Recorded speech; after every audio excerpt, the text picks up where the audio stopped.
ما فرزندان کوروشیم، ما فرزندان کوروشیم، برای آزادی میکوشیم، برای آزادی در Good morning, ladies and gentlemen. It is my pleasure to be your host this morning. My name is Nagar Namiri, and on behalf of Sacramento's Zoroastrian Association, I would like to extend a very warm welcome to all of you to the celebration of International Day of Syrus the Great.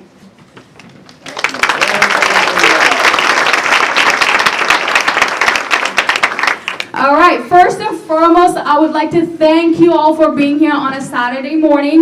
I know it's not an easy thing to do, so from the bottom of my heart and all those who are involved in organizing this event, thank you very much for joining us today.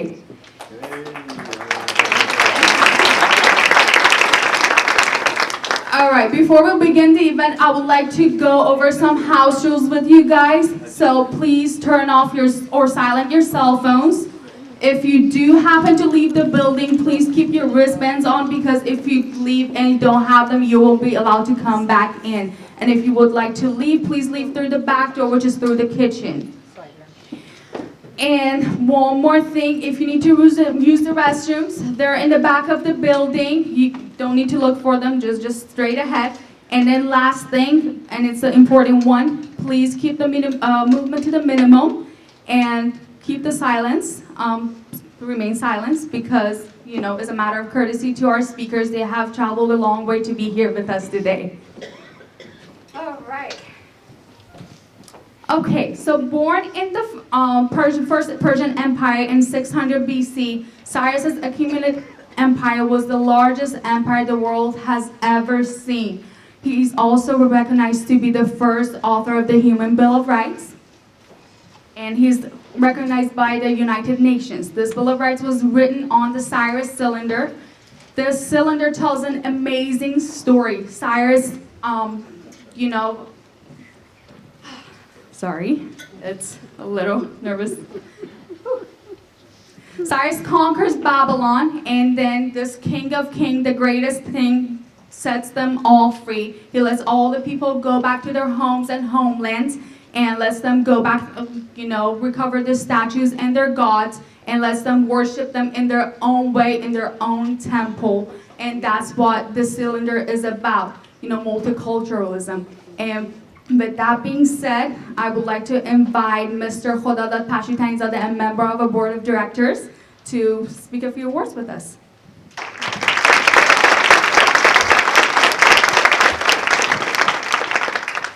See all of you guys.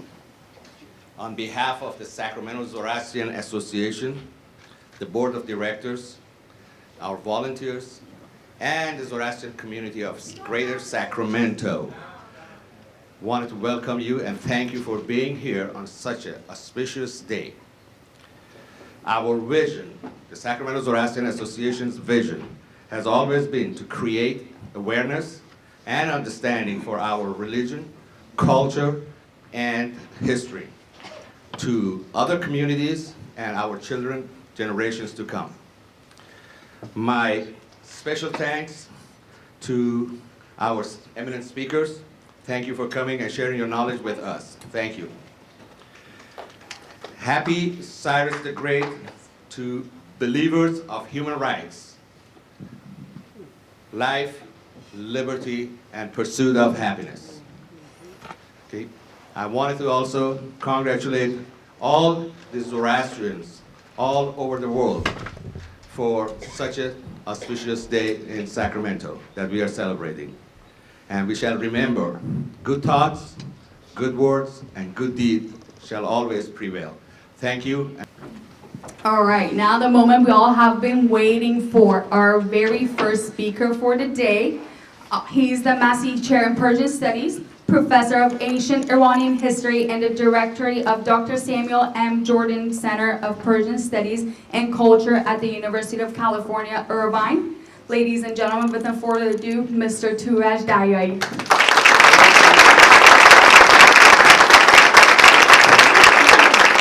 Ladies and gentlemen, خانم ها آقایان, Good morning. Thank you for being here on a Saturday at 10 a.m. or 10:30 a.m. I would like to thank the Sacramento Zoroastrian Association for their very kind invitation, which I couldn't say no. And so I'm here all the way from far away, that is just California, in Orange County, Irvine, coming to you today. And as I was putting together the slides, I was thinking, what should I talk about? I think Dr. Mitra is going to give you one view of Cyrus and where he came from and what he did.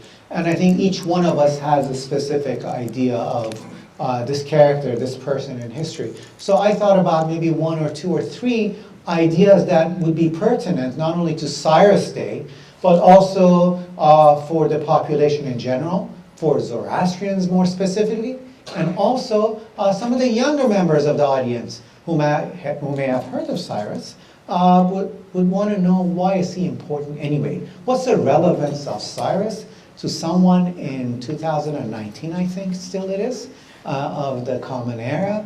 Why is that important? Why should they know about Cyrus, or what should they know about Cyrus? So these were the three things that I thought about speaking about. So let me just really quickly say something about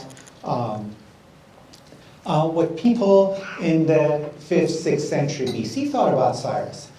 We know from Greek historians that when Persians wanted to learn culture, that is what we call paideia in Greek, in Middle Persian, in Pahlavi, it is called frahang, or what we call farhang in Persian today, was that they learned about the stories of old, about the famous personages. And one of the people that the Persians learned about was about Cyrus.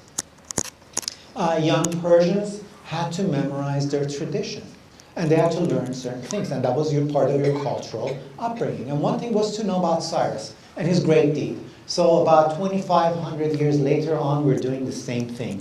We're trying to project this paideia or farhang and learn about one of these famous Persians who came a long time ago.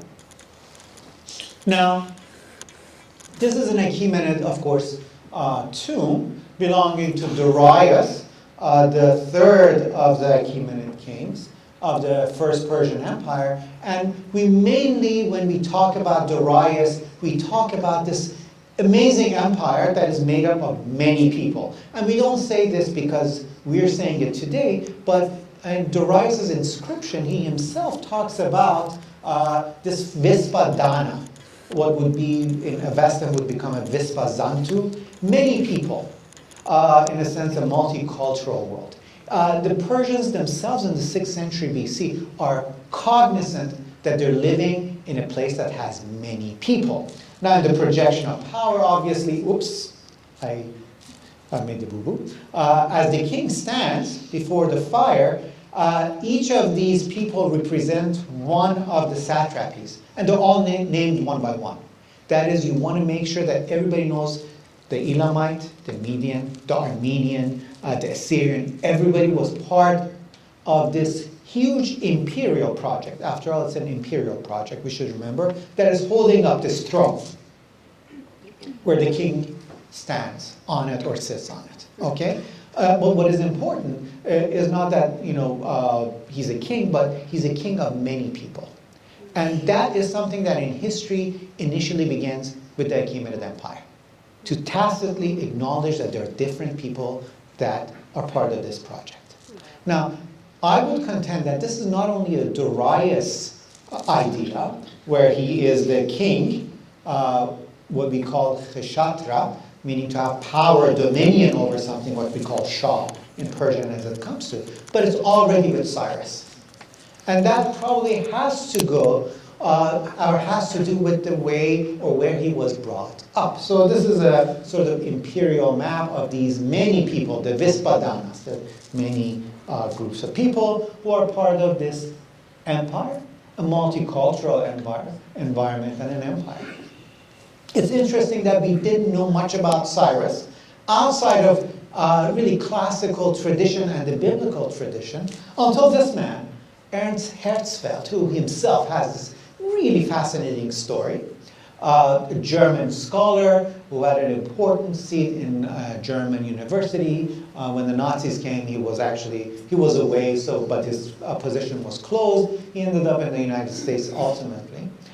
He was the one who did a dissertation in 1909 or 1906 on Cyrus, and actually, for the first time, academically identified the tomb of Cyrus, according to the different sources, with that of Syrus the Great. So it's only 100 years that we really have academic sort of evidence. And he did excavations in Pasargadae, the city of the Persians. I would call it a Pasargadae, an ag, or a sort of a citadel of the Persians, where we have really amazing photographs. Do you see these? I hope you could see this all the way back. These are part of the floral sort of design on the tomb that are lost now to us. We don't know where they are. But Herzfeld had taken photographs, and some people suggest these were lotus images on the tomb, somehow related to the important Zoroastrian deity Mithra, maybe. Okay, but it was really his excavations that began this whole idea of Cyrus and academic identification. He later on went to excavate Persepolis with the University of Chicago in the 1930s, before Eric Schmidt took place. So he's really important for actually ancient history. Now, with Cyrus, what we see as the only possible image of this man as a representation is this, right? That every picture you'll see is made up of this head and reconstruction today that you would have. I think this in itself is this multicultural king of antiquity. But more importantly, since most of the documents that we have of Cyrus himself are in Semitic languages, for example in Akkadian, yes, we sometimes lose the idea of who he may be. And so because we read too many Babylonian texts, we say, oh, he must have been, Iranian, maybe yes or no. And then he was living in a place that there were the Elamites. So was he Elamite, yes or no? Sometimes we get lost in translation. That's what I sort of entitled my talk. And so what do these texts mean if you put on an Iranian glass, a Zoroastrian glass? I want to actually do a little bit of that in this talk. Rather than just reading it, say it's in Babylonian, it's in Elamite, so it's part of this Mesopotamian cultural tradition. We know that until 150 years ago, this Cyrus effigy had a trilingual inscription in Old Persian, Elamite, and in Babylonian. I, Cyrus the king, and Achaemenid. Now, there are debates whether this was done by Cyrus or by his son Cambyses, or by maybe Darius trying to connect the genealogy. That is a matter of debate, that is fine, but I want you to know that this is not the only thing that we have of Cyrus in Old Persian. In fact, when Herzfeld was excavating, he found fragments of both Old Persian, Babylonian, and Elamite, and he had it actually in his Altpersisch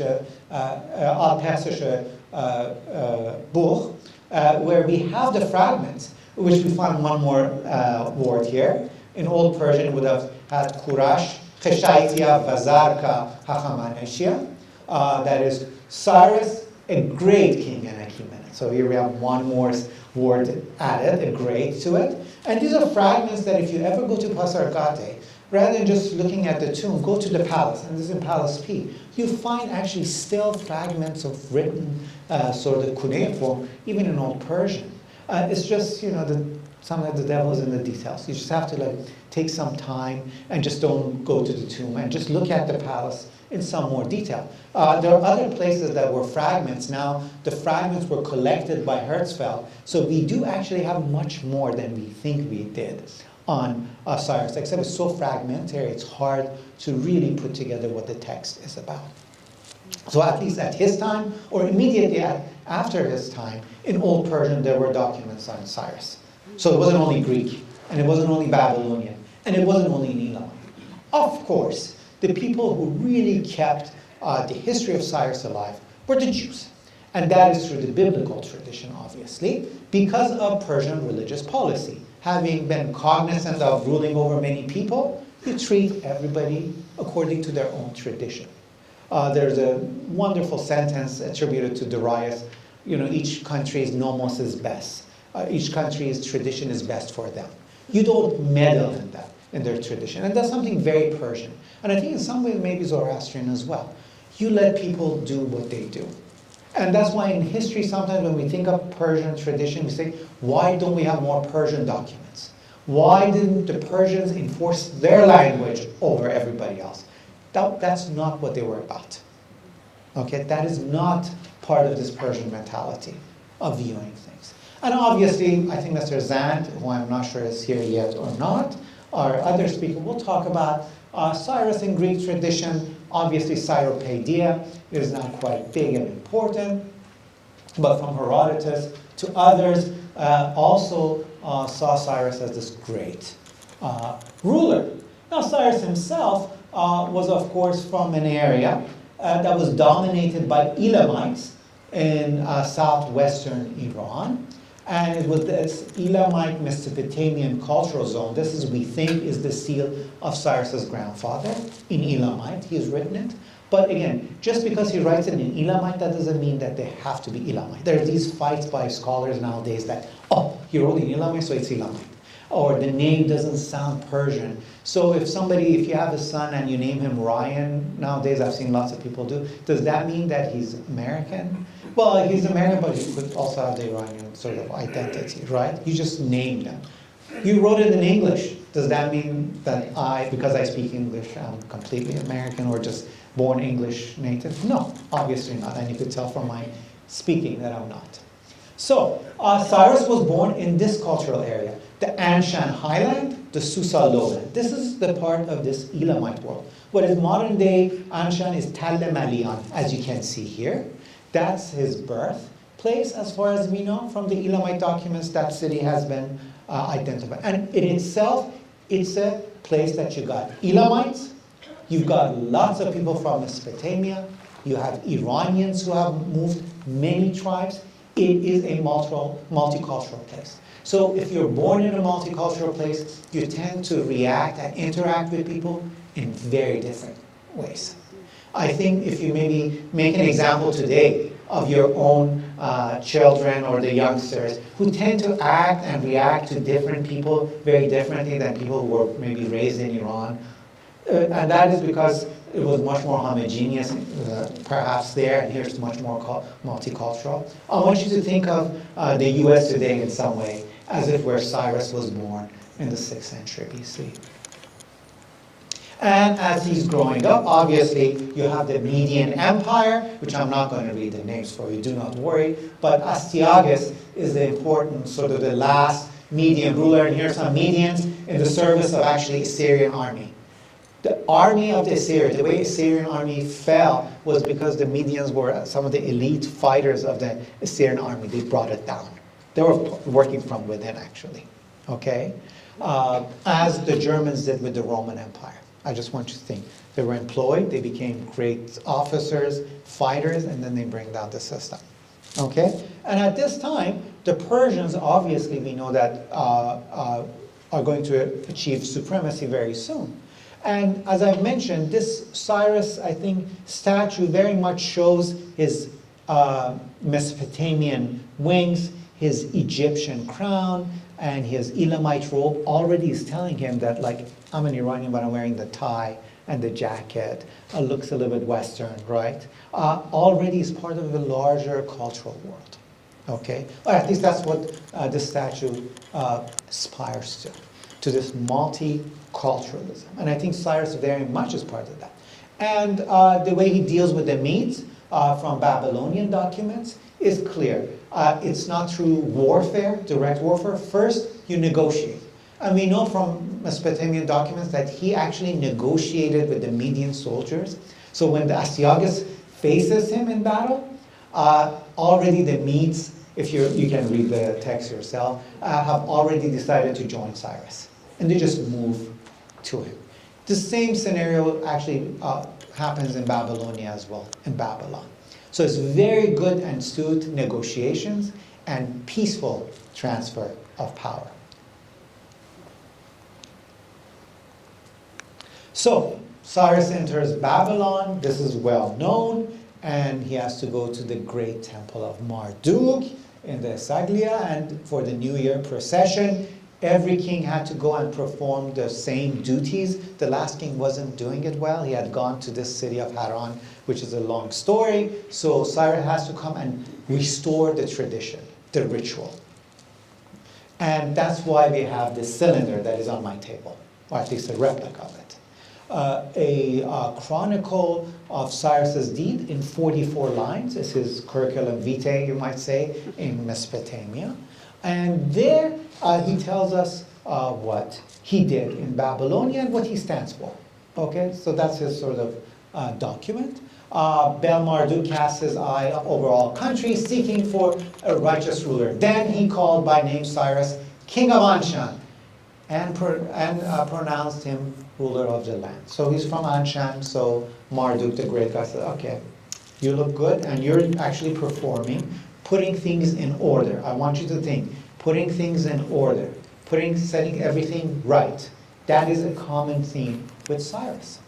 And so it's very much looks Babylonian. There are previously other cylinder seals that other kings did, but this idea of putting things in order, putting things back as they were, I think has a Zoroastrian theme to it. And I'll get to that at the end. He enters in peace, as we're told in Babylon, honors a local tradition. In Cyrus Cylinder, line 22, he says, when I went as harbinger of peace into Babylon. This idea of peaceful sort of interest is also quite important. Now, we know that he says he freed people from bonds. And through alternative documents, obviously we know that one of the people who were freed from this captivity, from the Babylonian captivity, of course, are the Jews. And no wonder that in Bible Cyrus received such great press, right? And we should remember, it's the time of Ezra and Nehemiah. Ezra and Nehemiah are actually Achaemenid administrators, okay? They're Jewish, and they're at the same time working with the Achaemenid Persians. Okay, so you should look at the Ezra and Nehemiah document of the Babylon. If you want to look at it from the Persian view, they're administrators, and Cyrus becomes a messiah in the Babylonian tradition. Of course, he's done quite well with them, as opposed to the Babylonians. So where do we get this idea that the Jews go back to Babylon and are able to rebuild the temple of Cyrus? It's a much later document. It's from the Jewish historian Josephus in the 1st century, Common Era, that he tells us that actually there was a documentation that Cyrus asked the Jews to go back and rebuild their temple. And that's something that the Jews remember 5 centuries after, 10 centuries after, 20 centuries after. So they've continuously, because it's connected to their religious tradition, they have kept this idea. Cyrus's capital itself is this multicultural place. This is the Pasargadae, one of the palaces, the Persian Ark, citadel. We know that it looks Ionian. We had Lydian artisans in there. Again, it was an international project. It's not saying, okay, you Persians come and build me a Persian sort of tomb. And we know this as he was going to Sardis, he had become interested in this other artistic tradition as well. So again, from the very early time of Cyrus himself, there's this multiculturalism and sort of diversity of artistic tradition and others at work. It's not only Darius with the Persepolis, but already with Cyrus, there is this really interesting idea, and something that is clearly connected to the Zoroastrian tradition are these char baghs, which Professor Stronach has, of course, written and done wonderful work on, and these walled gardens. If you could imagine Pasargadae itself as a walled garden, Greek sources do tell us that the Persian king used to love doing gardening, as I do, and they would have every kind of plant, every amazing animal in these places, which looked really interesting. And in Median, it's called Paradiza, and in Old Persian, it's Paradaida. And then we say, okay, so that's how the idea of paradise in English via Greek, right? When the Bible was being translated into Greek in about 3rd century or 200 CE, the term that was used to imagine this amazing place is via this old Iranian term, paradaida, right? A walled garden or a walled place. That's all that paradaida means. So until recently, scholars would say, well, that's the term. But we now know it's just not the term that was borrowed, but in fact, in the Zoroastrian conception of this house of songs, this paradise, that is the idea itself also traveled from the Zoroastrian tradition into the biblical tradition. So it's just not the word, but also the concept itself that came from the Zoroastrian tradition into the Judeo-Christian tradition. So when I go to Baghefin Kashan, if you've ever been there, it's in the middle of the desert. My family, my mother's family are from Naraq Kashan. And you go suddenly into this garden and you see this lush garden. I want you to think of the ideological sort of view of this. Every time you go to these places that is really sort of outside, it looks desert, and you get into this really amazing garden. That is a paradise. That's what this Persian concept or Zoroastrian idea of a paradise on earth would look like. Now, you may have known most of this. The more controversial issues about Cyrus is, what did Cyrus believe in? Scholars vary very much.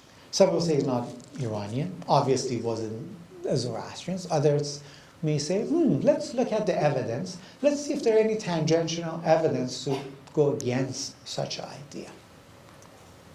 Well, I want to just pick a couple of ideas that are clearly Indo-Iranian and part of Cyrus tradition. This is a Gupta coin, so this is from 5th, 6th century CE. Please don't mind it, but it has a horse. And it's a practice, that's something that stayed in India. When we think of really Zoroastrianism, we usually end up somehow putting it along with the Judeo-Christian Abrahamic tradition, which remember, Indo-Iranian tradition, its own tradition. And Zarathustra is part of this amazing Indo-Iranian tradition that we have to be cognizant of, right? And so we know, even the Greek sources, Arya mentions, a biographer of Alexander, that horse sacrifice was being done when Alexander arrives at Pasargadae.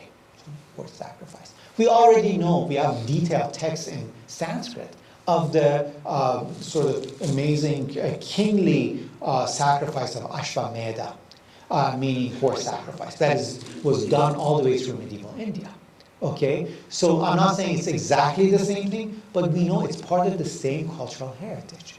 Cyrus, they're doing it for Cyrus as a king, and the kings for the empowerment of the king was done in India as well.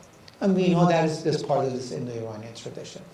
These are images of sort of the Indic tradition. It's done for the king's victory and sovereignty. In the Aban Yasht, one of these amazing yashts of the Avesta, Kekavus, we're told, offers up a sacrifice from a mountain, 100 male horses, 1,000 oxen, 10,000 lambs. It's part of this sort of sacrificial tradition that already is mentioned in the Aban Yasht. Furthermore, there are sacrifices made to Mithra, Lord of White Pastures. And what is done is horse again, is offered.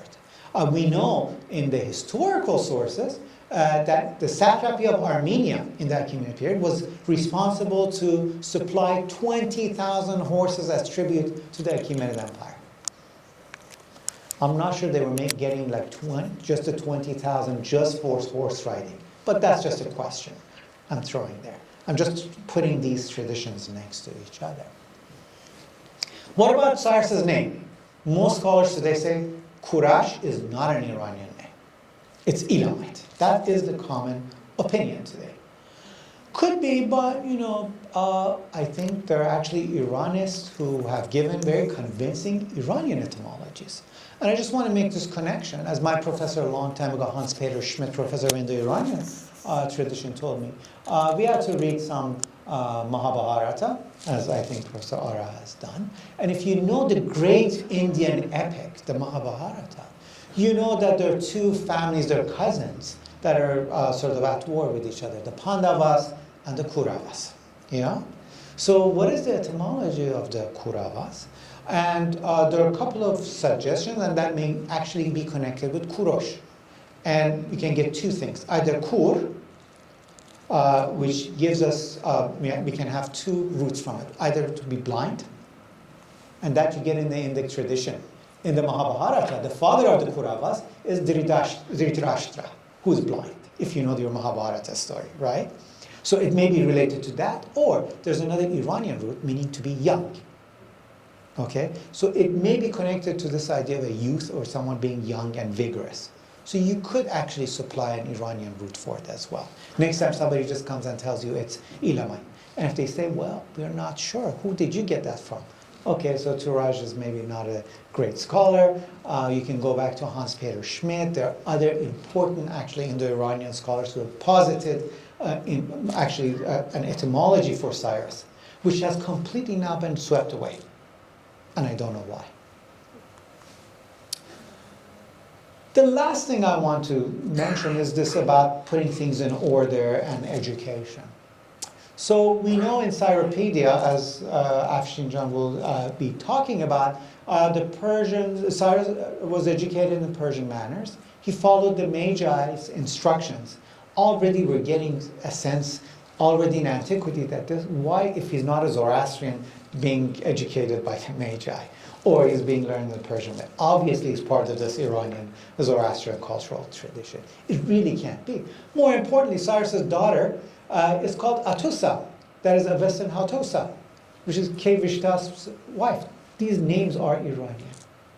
I mean, you can't just deny sort of an identity based on reading too many Babylonian texts or Elamite texts about somebody. You have to take some of these things in order. And this last point, I think, is even more important and not mentioned. I've once tried to write about it, which I did. And this theme of Cyrus restoring things back.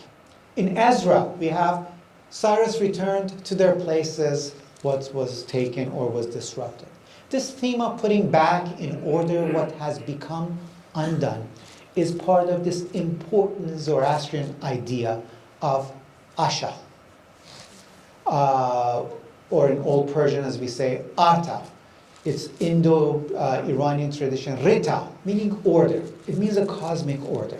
That is, as Ahura Mazda has given Da to create it, okay, has put everything in order. I mean, I was in India, I think maybe 6-7 years ago, with an important priest, Rabbi Karanjia, as I was at Dadur, at this important place. They were actually training priests. Somehow you could watch one of the yasna ceremonies, which is done in India still, in the morning. What is the yasna ceremony doing, at least from a scholarly point of view, is retelling the putting of the world into order, the vegetational world, the animal world. Everything is being recreated. Every morning, the story is being told, so everything takes place as it should be. This cosmic order is so important. That's why the yasna ceremony is so important. And I'm really get thrilled every time. I would love to sort of be seeing one of these 4-hour ceremonies. And this was done in antiquity, is to put everything in order, okay? And so as Ahura Mazda puts everything in order, the king that has been elected by Ahura Mazda has to put everything else in order. This is a very Zoroastrian theme that we sometimes miss. But if you look at Ezra, you look at the Babylonian tradition, it is exactly what Cyrus is doing. He's doing something very Zoroastrian, putting everything back in order as it should be. So my last sort of word of advice to some of the young people here, why should we know about these things outside of being Zoroastrian perhaps? It's that I think if anything we can take today away from Cyrus to learn about is this idea of tolerance and living in a multicultural society. I think sort of the biggest plague today is intolerance. And I think Cyrus has this wonderful message 2,500 years ago, to live in a multicultural place and have tolerance. As my good friend Ramini Jahanbeglu has once said, Iranian culture is like a palimpsest. Palimpsest is a document that has many different types of writing layers. And culture has many layers. And this is quite important to acknowledge and be cognizant of. Thank you. Well, thank you. Oh, question and answer. Yes. Q&A.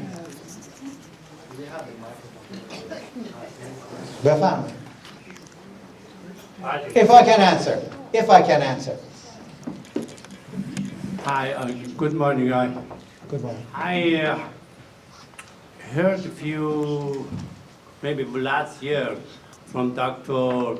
Enreta, who is specialized in language, Farsi language, that Kurosh come from Kurdish word, and that is in a two-part, Kore, that means kid, and Ashok, Kore Ashok, that changed it to the Kurosh. Is that right, or could be? Personally, I would disagree with that. First of all, Kurdish is a northwestern Iranian language.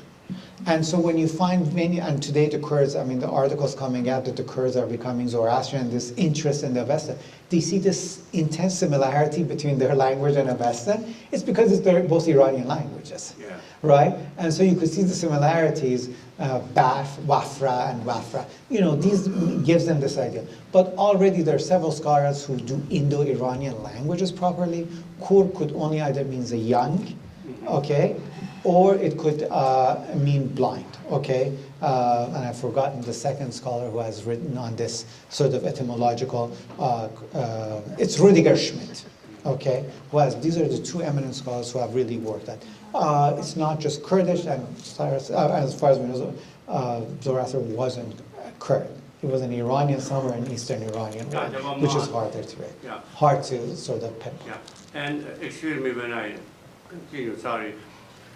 As a kid at the school, our history teacher said the mother side of the Syrus used to be from Mad, as of Kurdish. And his grandfather, the father of his mother, was an Ajdahak. When we read in a Shahnameh, Ajdahak is Zahak, who had obviously snake on his shoulder. That means he changed what did the brainwash to the kid, if I understand like that. Is that Ajdahak the same as Zahak, or is it a different Ajdahak? So this is a much later tradition and myth that's been associated. The only place that you would really find this, where did you go to school, sir, that you learned this? Excuse me? Where did you go to school? In Syrus Baram. I went to Rosam Giv. I went to Giv, actually, sort of great school. It's interesting. I hadn't heard of this one. This is one place that you would really find this tradition is actually in Moses Khoranatse, an Armenian source between 5th and 8th century that has the Ajdahak tradition. Yeah. These are much later stories that are actually put together in sort of explaining something. Cyrus has so many different stories around that, and I think your teacher just took one. When two cultures come in contact, they keep borrowing from each other. So in your talks, you were talking about the Jewish faith and the Zoroastrian faith. I was in a lecture in San Jose, and one of the items they talk about cultural crossing was before the Jewish faith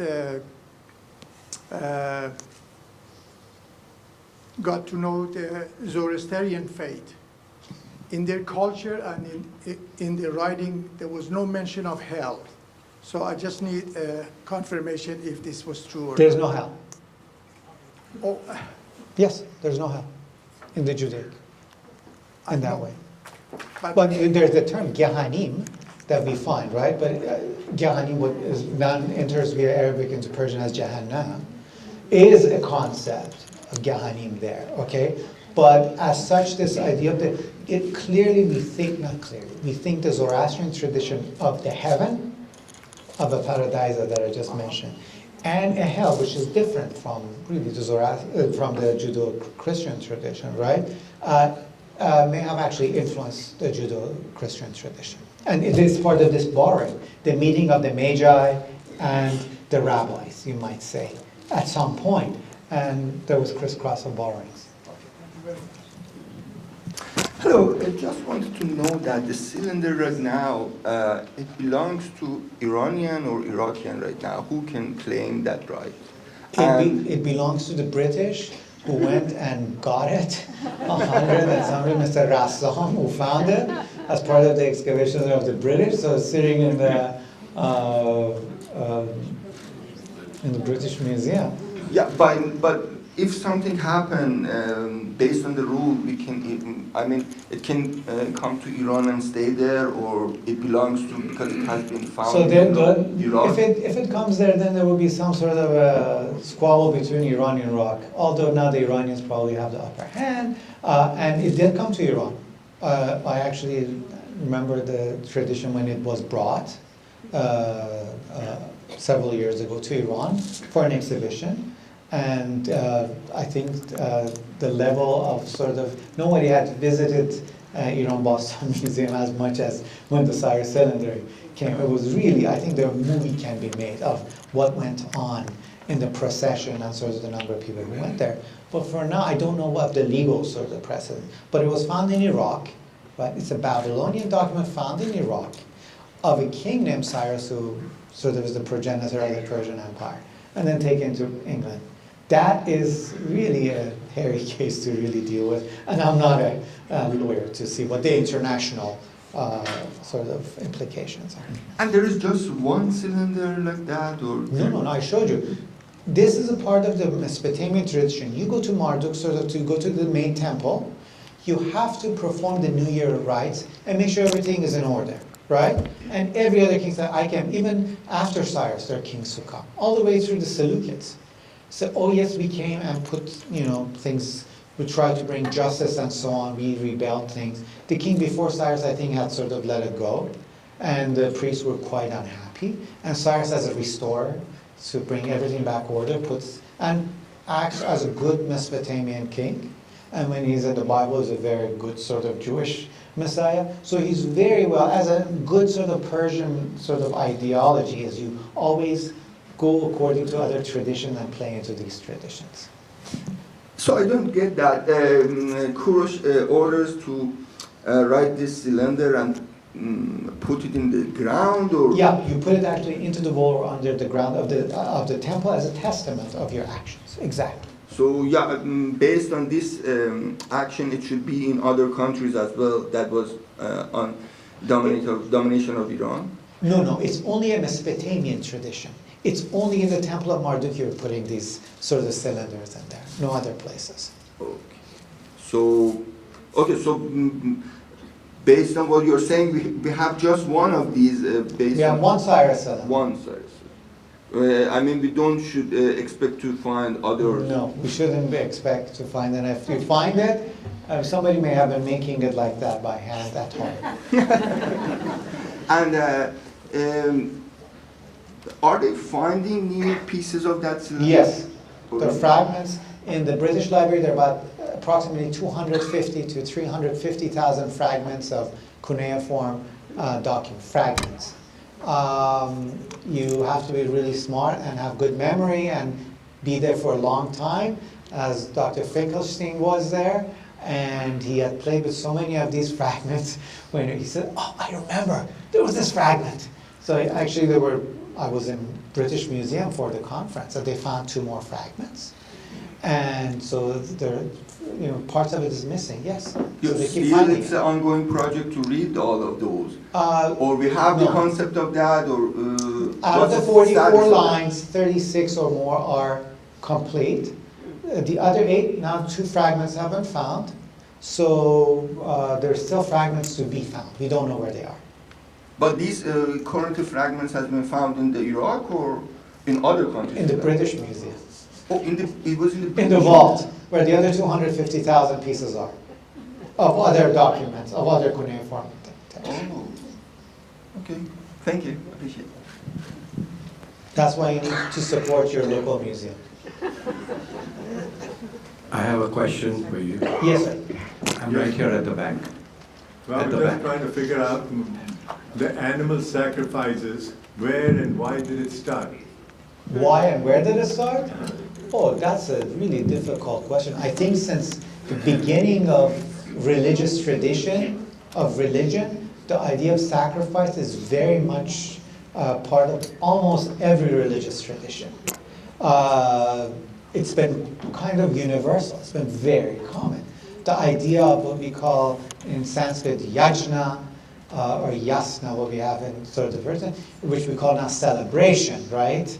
It is literally sort of making some sort of a sacrifice. It could be figurative, it could be literal, but it's always to, I don't want to make it class here. What you do is you have the deity up there, you have the priest, you have someone who wants something from the deity. You have to give a sacrificial fee or something has to be sacrificed. The deity has to sort of acknowledge that. That is sort of the basic paradigm of religious sort of interaction. And so sacrifice is very much part of this, of most religions. Yes, I can't see anything back there, but somebody has a question. Yes, sir. I can't hear you. We have a grandson who's named Cyrus. He's 9 years old. I just bought him a Syrus cylinder. Wonderful. From here. And I said, okay, I'll tell him, be great like Cyrus, but that's very ethnic. That's great. What would I say in a few words? Yeah, as I said at the end, be like Cyrus, be very tolerant. You're living in a multicultural society. I think the biggest thing is sort of this idea of tolerance and being able to work with other people. Super. That's a way of success. He did it 2,500 years ago. Our little Cyrus here can do it as well. Thank you. Sure. My son's name is Gashasp, his middle name. So Mr. Gashasp tends to act like Gashasp a little bit. So I haven't been able to teach him to sort of peacefulness yet. But he's only 4.5. One more point. In 1990, I went to Iran, and I was invited by the Ministry of Agriculture, and they took me to different parts of the country, and with 3 or 4 scientists. And when they learned that I was a Zoroastrian, they took me to all the Zoroastrians' important archaeological sites, and one of them was Pasargade. And at that time, there was nobody there, and we just went there, and I was alone, and I was curious as to what is inside the tomb. So I climbed up the steps and looked inside. There was nothing except one Quran and a burnt out candle. Then I read the literature and found that the Cyrus was put on a golden couch, and the tomb was sealed in such a way that the couch could not come out.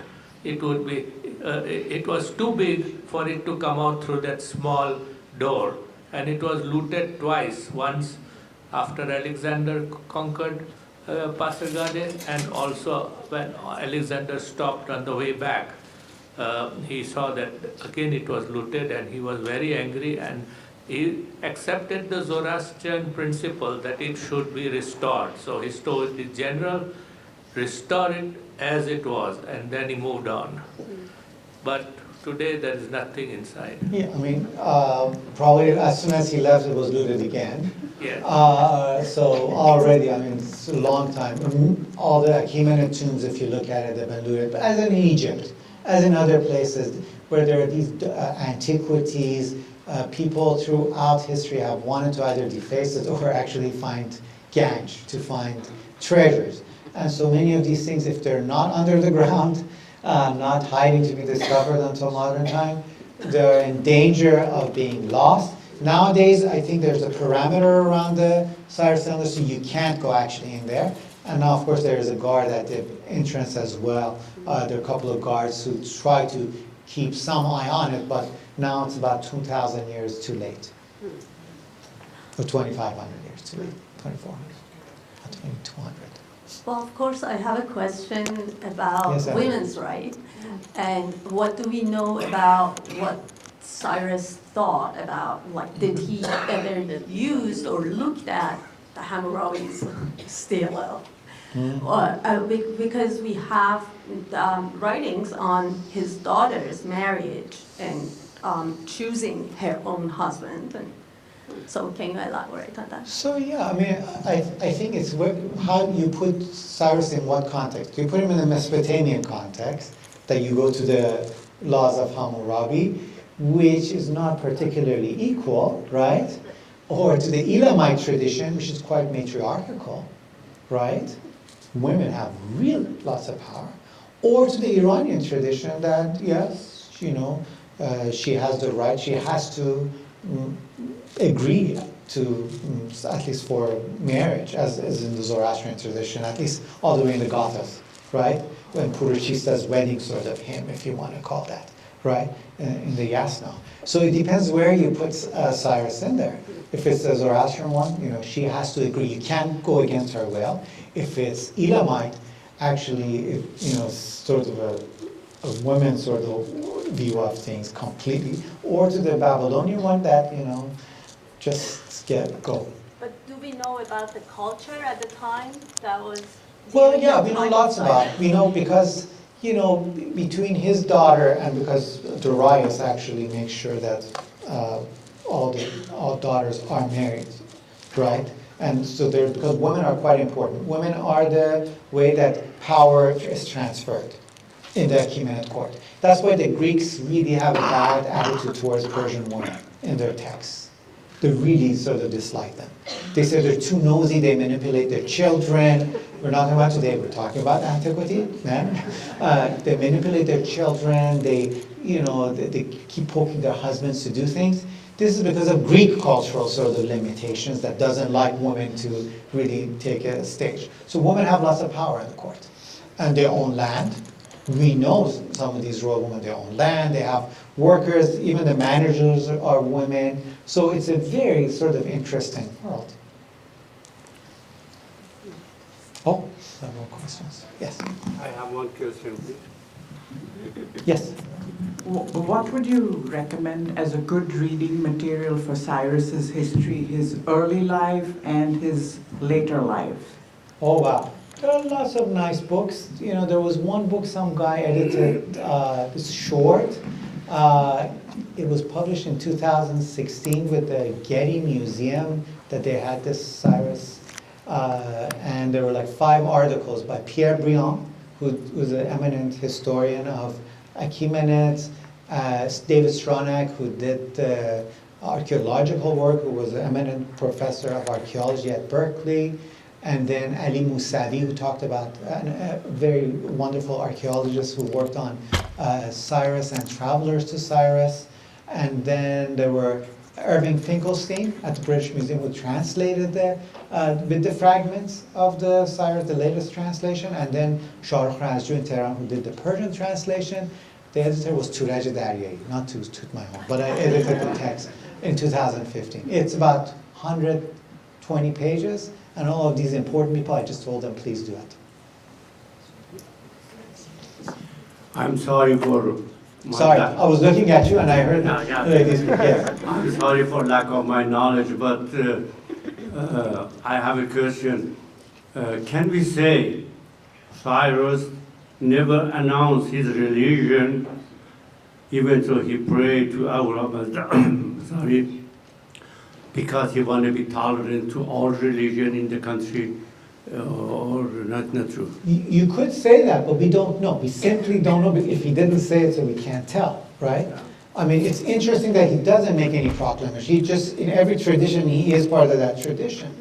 Now, is this part of the Persian tradition? I would say partly. The Persians don't enforce their own tradition on others, so there's no need to say, hey, I am this, what are you, right? So it could be, but simply just doesn't say, or we don't have documents yet. Another cross-cultural question is Yes. allowed. Lately, I'm studying Greek mythology, but I don't know much about Zoroastrian. So I'm just interested to find out how much of the Greek mythology got its way to the Zoroastrian faith and tradition. So, you know, I think you could look at this as this sort of Indo-European tradition, right? So I'm going to go this way so I see you. So, I was just reading as I was coming on the plane from Orange County down here. I was reading part of the Gathas of Zarathustra, where Helmut Humbach, one of the most eminent translators of the Gathas, was translating Amertat, the term Amertat, Amurdade, immortality, but as also ambrosia. Okay, so, and it was in relations to Hauma, or Indic Salma. So the food of the gods, right, that induces immortality or vision. In Greek it's called ambrosia. In Sanskrit it's amrita, right? And I just mentioned the Iranian. So there's a common root in Indo-European. Now, how much Zoroaster made a change in the old religion is a matter of discussion. But all of these have interesting commonalities. Sometimes it's influence, but sometimes it's just the structural Indo-European sort of connections. So that's the trick. Yeah? Is it early structural or is it later influence? Befan. City of Yazd is the center of Zoroastrian, and there is a permanent fire over there. Would you tell us, give us a little bit more about how they did settle in that certain area, and what's the philosophy behind the permanent fire over there? Yeah, so, my knowledge is somewhat limited, but of course I've been to Yazd, I've been close to the temple, now you could see the fire. What happens is, Yazd as a center of Zoroastrians really come to fore in about the 10th century CE. Okay, it's about 1,000 years. As the Zoroastrians, some of them move from other cities. So you've had, at least in the Sasanian period, we think 3 major fire temples, right? One in Shiz, Taht Suleiman, one in Fars, right? And one in Khorasan. We only know of Taht Suleiman. We're not sure of the other 2. We may know of the Fars one. But what happens is, as the Zoroastrians, the numbers are reduced, they're under pressure, what happens is they moved into a much more isolated areas. And I think Yazd and Kerman becomes the enclaves of the Zoroastrians because of that, right? And also suggests this eastward sort of trend towards India as well, right? And that's where they feel safe, and the fire is brought from these sacred sort of fires and placed there. So there's continuity, as we were told in the Zoroastrian tradition. It's an eternally sort of burning fire that was moved for safety into Yazd, and it's been burning ever since. That's what I'm saying. The concept that you mentioned about the multicultural view of the Persians or Kurosh, that was a missing point in my understanding of lots of these items in the Takht Jamshid. But when we look at the Takht Jamshid, especially in the Farvahar, we see that they have gradually defined or refined that item. So at the first, it is not exactly like now we used to see. My question is, always I don't know that at the beginning, or what was the interpretation of them from the Farvar? It was exactly like what currently we Zoroastrians look at that. For example, 3 wings, 3 parts of the wings. What is the meaning of that? What was the meaning of that? And also we have that item in Egypt, something like that in the Egypt. So and in the Hittites and in the Assyrians. Yeah. So this multicultural effect of other culture makes sense here. But it sounds that they have put the Persian clothes on that multicultural item and Persianized that in some way. But what's your thought? What was their interpretation? Sorry, it's the last question. I didn't want to get into trouble with the Zoroastrians here. I will be very diplomatic like Cyrus.